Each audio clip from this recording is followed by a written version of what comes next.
Non, parce que d'après les chiffres effectivement publiés par ce rapport de l'OFCE, les mesures prises par le gouvernement sont favorables à ceux qui ont le plus. Est-ce que c'est vrai ou pas? Alors, chaque année, c'est un peu le même rapport que fait l'OFCE, qui est un centre de recherche classé à gauche, il faut quand même le rappeler, et qui fait évidemment bondir Bercy. Ça montre quoi? Ça montre que les grands gagnants des mesures du gouvernement Macron sont les Français les plus riches et les grands perdants les plus pauvres. Une fois qu'on a dit ça, que dit le rapport précisément? Sur les 17 milliards d'euros distribués aux ménages depuis le début du quinquennat, plus du quart est allé soutenir le revenu disponible des 5% des ménages les plus aisés, donc les plus riches.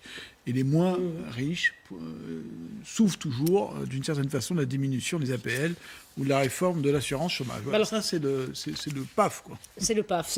Mais en chiffres, ça donne quoi, ce PAF, pour essayer de bien comprendre? Alors, si on prend le cumul des mesures prises depuis l'élection d'Emmanuel Macron, donc ça tient compte depuis le début, depuis 2018, cela se traduit par un manque à gagner de 240 euros pour les 5% des Français les plus pauvres, et un gain de 2 905 euros pour les plus riches.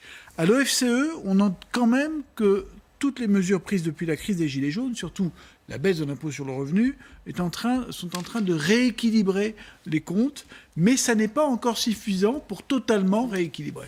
Donc Emmanuel Macron, président des riches, si on en croit l'OFCE, ce n'est pas qu'une formule, c'est ça? C'est une lecture un peu brutale des chiffres. Si on se penche précisément sur les résultats de l'étude, en fait, c'est beaucoup plus nuancé. Là, on va parler maintenant de 2020.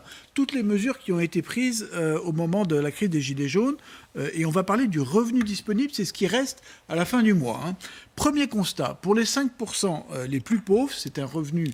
On compte, c'est un revenu de 960 euros par mois pour un ménage, et donc en dessous, pour eux, regardez, la perte est de 45 euros.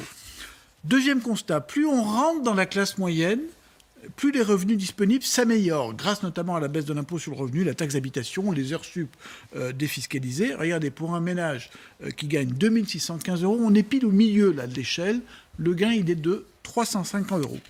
Si on continue à grimper dans la classe moyenne supérieure, on arrive jusqu'au revenu de 3 400 euros. Là, le gain, il est de 610 euros. Et à partir de là, le gain annuel baisse. C'est ça qui est quand même assez frappant dans cette étude. Regardez maintenant les 5% des Français les plus riches, revenus supérieurs à 9 320 euros. Là, le gain, il n'est plus que de 115 euros. Il y a un ajustement qui est en train de se faire. Ça veut dire quoi? Ça veut dire qu'il y a un choix politique. C'est l'étude qui le dit. 70% des ménages français seront gagnants. C'est écrit noir sur blanc, écrit dans l'étude de l'OFCE, grâce aux mesures prises ces derniers mois. Le gouvernement, en réalité, il ne s'adresse pas aux chômeurs ou aux retraités. Il soutient prioritairement la classe moyenne et les gens qui travaillent. Ce sont ceux qui contribuent à la richesse. C'est un calcul politique. C'est un peu quand même réducteur de dire que Macron est le président des riches. Voilà, donc ça c'est la conclusion. Je peux vous dire qu'il a bossé, François-Xavier Petit. Regardez ça. Il y a des graphiques partout, il y a des annotations, il y a du stabilo.